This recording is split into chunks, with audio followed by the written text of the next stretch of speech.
to show you from our alligator range how to pick the right machine for you.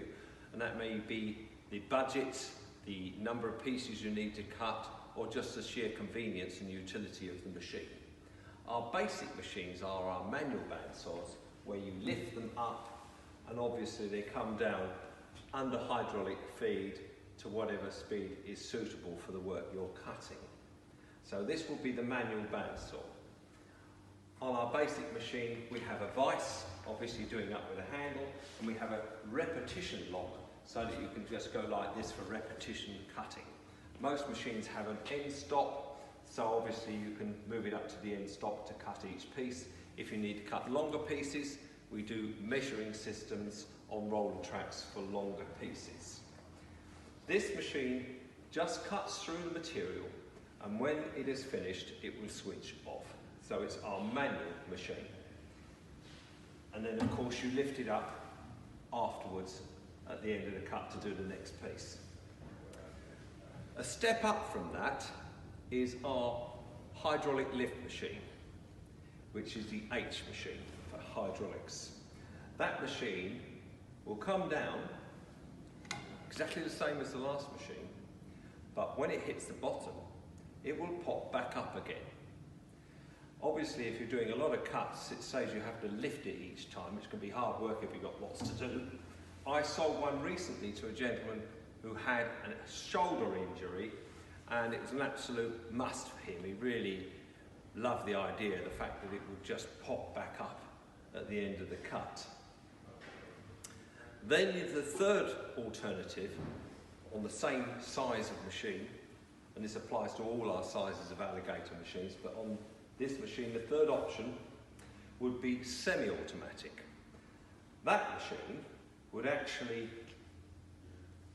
clamp the work automatically when I press the start button, go down, cut the piece, go back up again and unclamp. That means that you can have an end stop here or a measuring system, feed the material through, press start, it clamps, goes down and does the cut, pops back up again. So all you'll be doing is feeding the material through, pressing the start, feeding the material through, pressing the start each time. So that would be the ultimate way of using this range of machines. The next step up from that would be fully automatic, but we'll come to that another time. The other advantage with our machines is that modern machines like this one are higher, you're not stooping down, it's really frowned upon bending down like that, so many back injuries, actually putting material down, never mind lifting it up. This machine also will swivel on its axis. If I unclamp it there, it'll swivel on its axis there, which means that when you're mitering, the work is always in the same direction.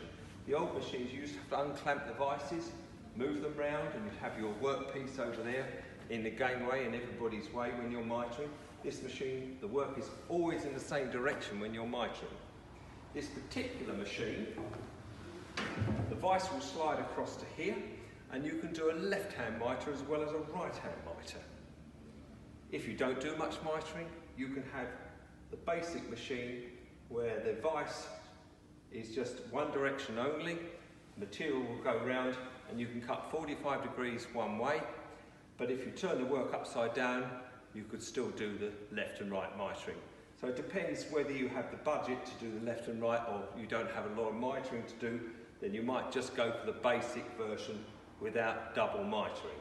So LR on this machine means that it does left as well as right.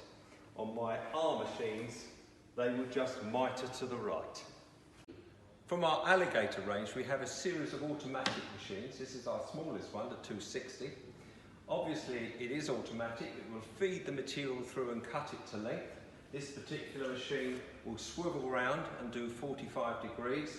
That means that it would cut, obviously, parallelograms. It would cut in 45 degrees, but the idea of the machine is that occasionally, if you need to do miter cuts, you can just put one piece at a time, cut it at an angle, flip the work over and do the opposite miter. So basically you've got a fully automatic bandsaw there with a semi-automatic mitering bandsaw thrown in free of charge.